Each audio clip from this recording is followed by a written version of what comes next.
Shalom, salam sejahtera bagi Bapak Ibu, saudara-saudari yang dikasihi Yesus Kristus di mana saja berada. Selamat berjumpa lagi dalam renungan firman di hari ini.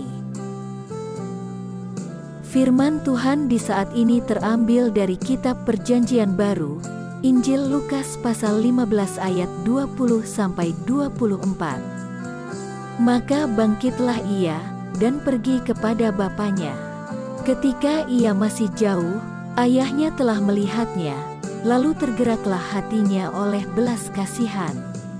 Ayahnya itu berlari mendapatkan dia, lalu merangkul dan mencium dia. Kata anak itu kepadanya, "Bapa, aku telah berdosa terhadap sorga dan terhadap Bapa. Aku tidak layak lagi disebutkan anak Bapa." Tetapi ayah itu berkata kepada hamba-hambanya, "Lekaslah bawa kemari jubah yang terbaik, pakaikanlah itu kepadanya, dan kenakanlah cincin pada jarinya, dan sepatu pada kakinya. Dan ambillah anak lembu tambun itu, sembelihlah dia dan marilah kita makan dan bersukacita.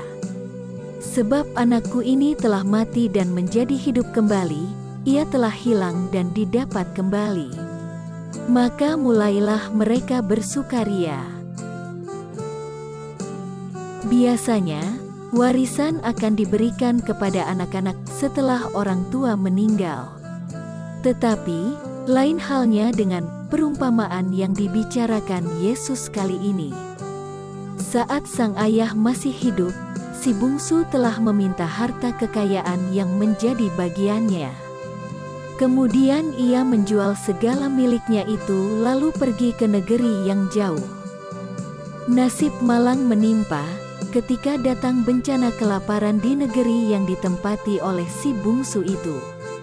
Ia pun harus hidup melarat, sampai-sampai untuk mengisi perut saja, ia ingin memakan makanan babi. Pada akhirnya, dalam situasi hidup yang sulit itu, ia teringat kepada bapaknya. Walaupun dipenuhi dengan rasa bersalah, ia bangkit dan pergi kembali kepada bapaknya. Saat bertemu dengan bapaknya, ia mengaku telah berdosa dan tidak layak lagi disebut sebagai anak bapa. Sebagai seorang bapa yang mengasihi anaknya, sang bapa menyambut si bungsu dengan penuh sukacita. Suatu pelajaran berharga kita dapati dari kisah ini adalah Tuhan begitu mengasihi dan menyayangi kita. Ia tahu setiap kelemahan kita.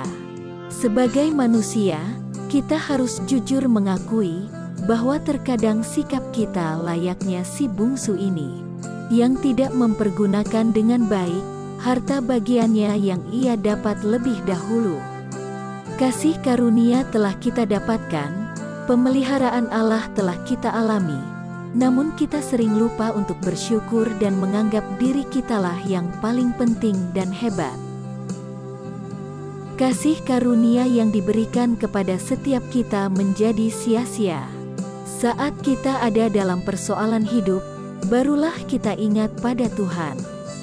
Saat itu mulai kita berseru kepada Tuhan dan memohon pertolongan dari Tuhan.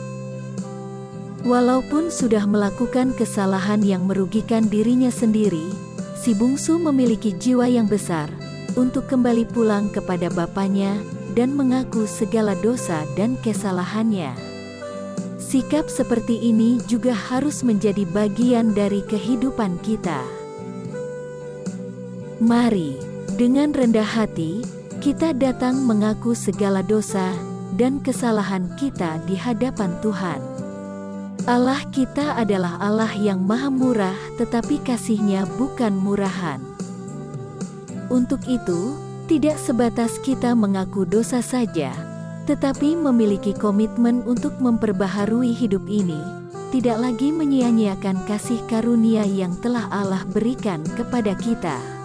Mulailah mengoreksi hidup ini, kembalilah kepada Tuhan, rendahkan hatimu untuk meminta ampun di hadapan-Nya.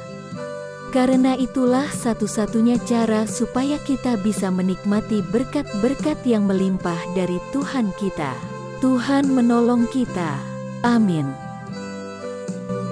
Terima kasih sudah menonton. Jangan lupa like, komen, dan subscribe-nya. Tuhan Yesus memberkati.